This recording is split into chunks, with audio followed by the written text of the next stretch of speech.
The war on Iraq forms an excellent analogy with the war on AIDS. The war in Iraq is kind of like AIDS compressed from 20 years down to maybe 5 years. We now know that the war on Iraq was based on lies. But the press did not report that, not in the United States anyway, did not report that for fear of being called unpatriotic. So within a few years, a very short period of time, but a couple of significant years, the press was totally silent on the issue of were we being led into a war based on lies. AIDS is taking much longer to come to fruition. For 25 years, we've had a war based on lies, and the press has been afraid to speak up. People within the gay community have been afraid to speak up in case they are accused of being traitors to the cause. So this kind of feeling of patriotism has somehow been applied within the AIDS epidemic. But now we have, on the war on Iraq, we have the benefit of distance. We can look back and we can see how the lies were able to be maintained by the silence of the media, how intellectuals were intimidated, how the general public was intimidated, and we can see how wrong that was. But many people still can't see the same thing with HIV and AIDS. And one of the things is that most people think HIV and AIDS science is far too complex for them to understand. One of the things I've tried to do is to try to make the science easier for people to understand. Really, it's not that difficult. And one of the best defenses of the AIDS establishment is telling you that it's far too complex for you to understand. You can't possibly understand it. Don't try, just trust us. And that has been very successful so far. At some point in time, and I hope it's not in the too distant future, we will be looking back on AIDS and saying, how could we have been bamboozled for so long? How come nobody spoke up? In actual fact, there are people speaking up, but because of the blanket silence of the mainstream media, the average person would not know that that was happening. One of the tactics of the AIDS drug industry is to use beautiful people in their advertising. AIDS drugs cause a lot of debilitating and disfiguring side effects. One of them is called buffalo hump, where fat builds up on your back. It also causes face wasting and many other things that make people look far less than their best. Yet the models you see in the advertisements always look beautiful. Their skin is flawless. There's no fat redistribution. They're just perfect. Famous people are also great as advocates for these drugs. Magic Johnson is one of the best. There's a big push to get more people in the black community to take AIDS drugs.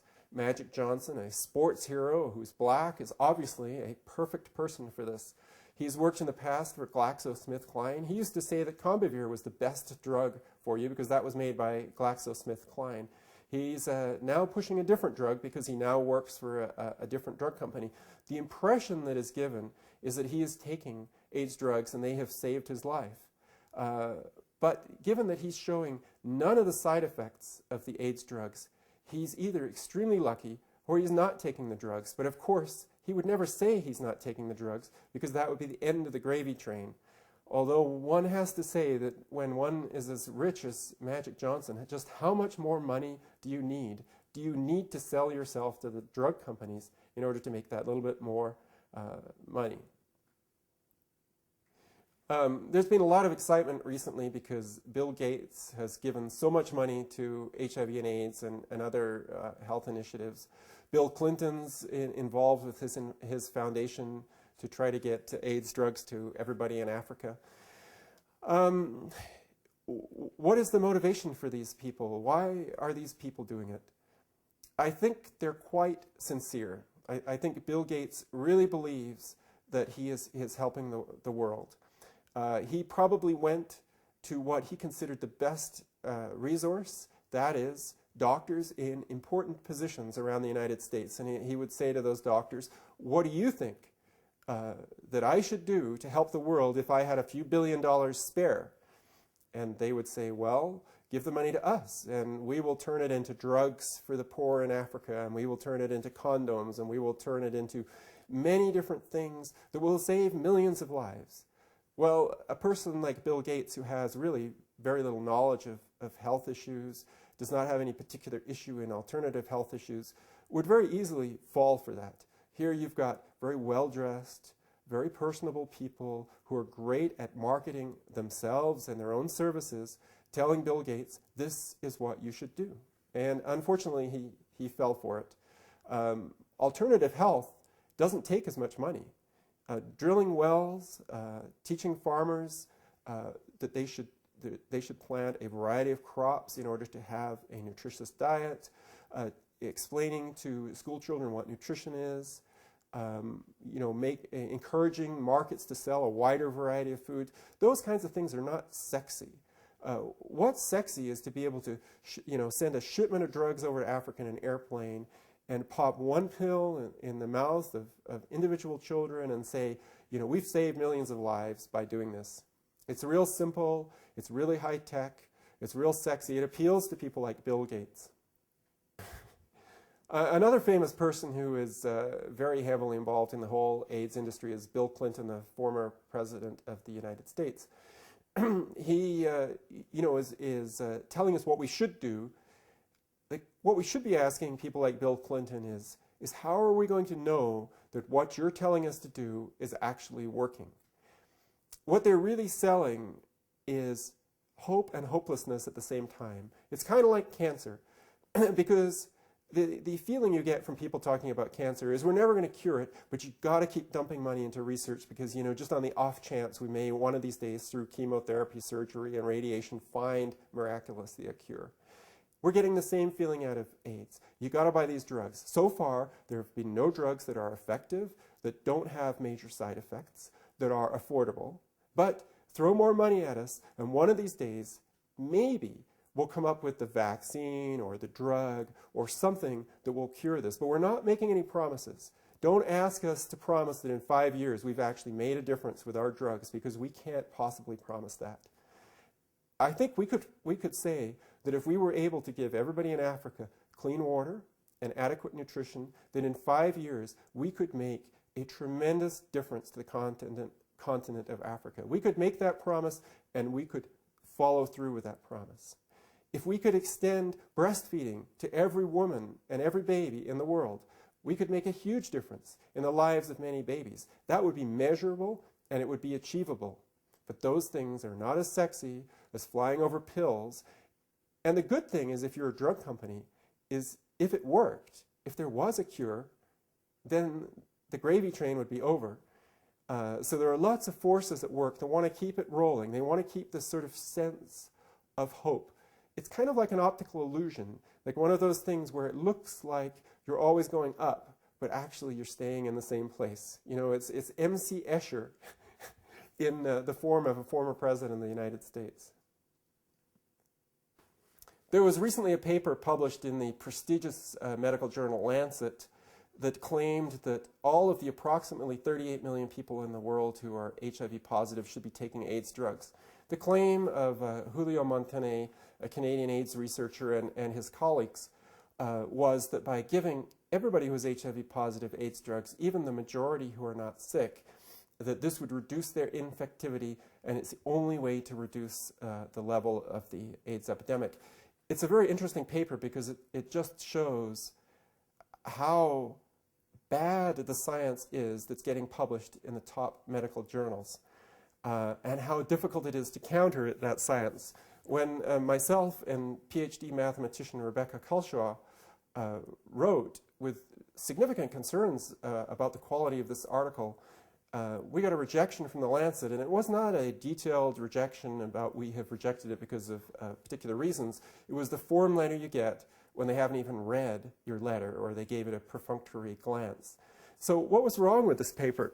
Well, for one thing, they said that with the newer pills which combine multiple AIDS drugs, usually 3 in one pill, that only need to be taken once a day, that are relatively cheap, about $1 a day, that you could actually give everybody in the world who is HIV positive a pill a day for $1 a day.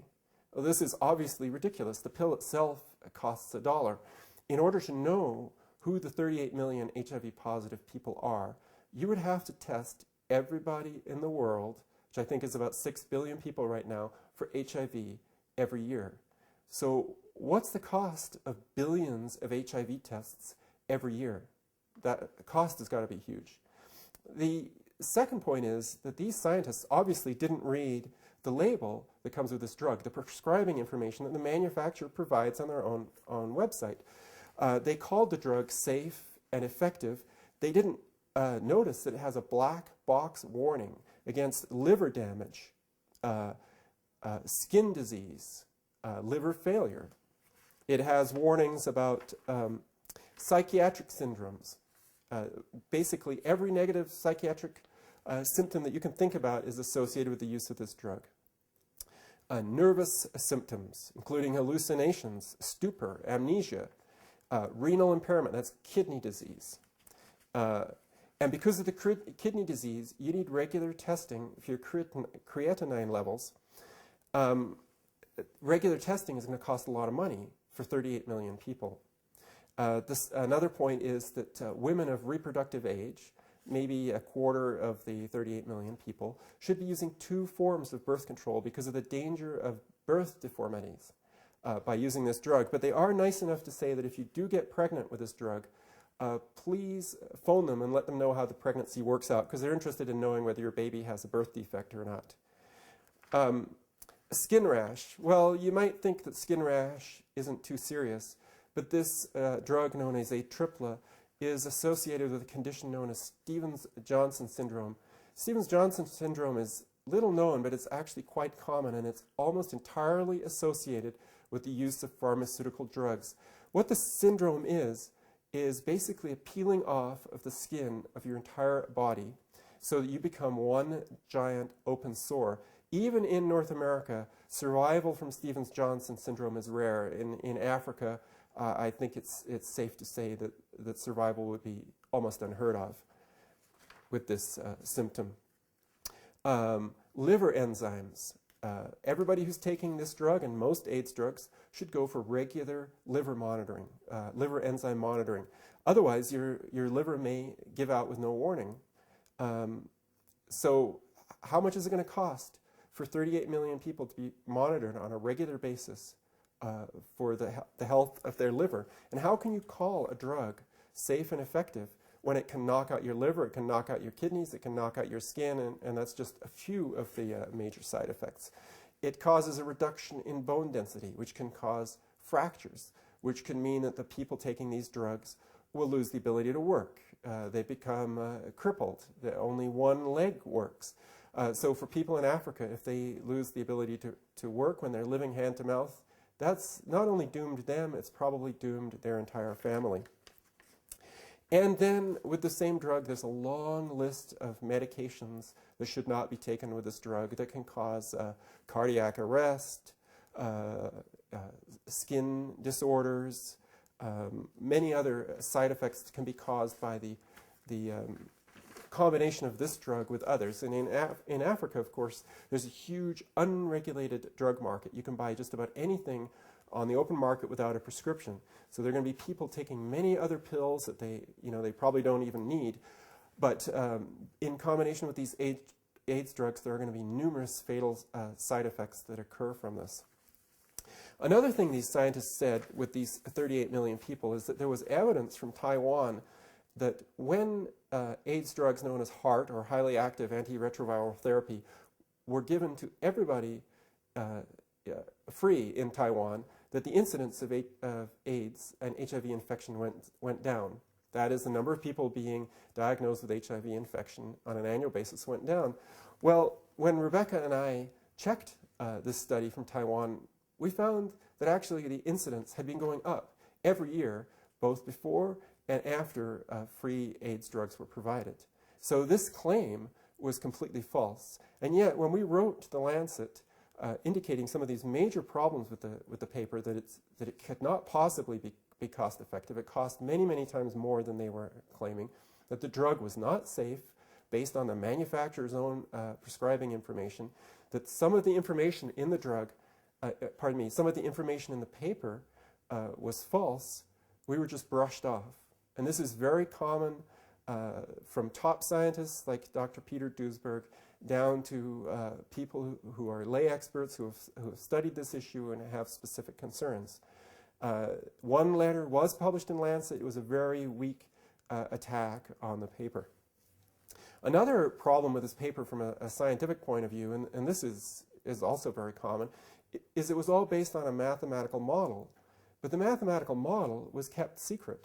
There was no information on what the algorithm was in the model, what the inputs to the model were. There were brief summaries of some of this, but the actual model was not made public. So in other words, there's no possibility for scientists to look at the model, to check the inputs, to check the accuracy of the model, to criticize it.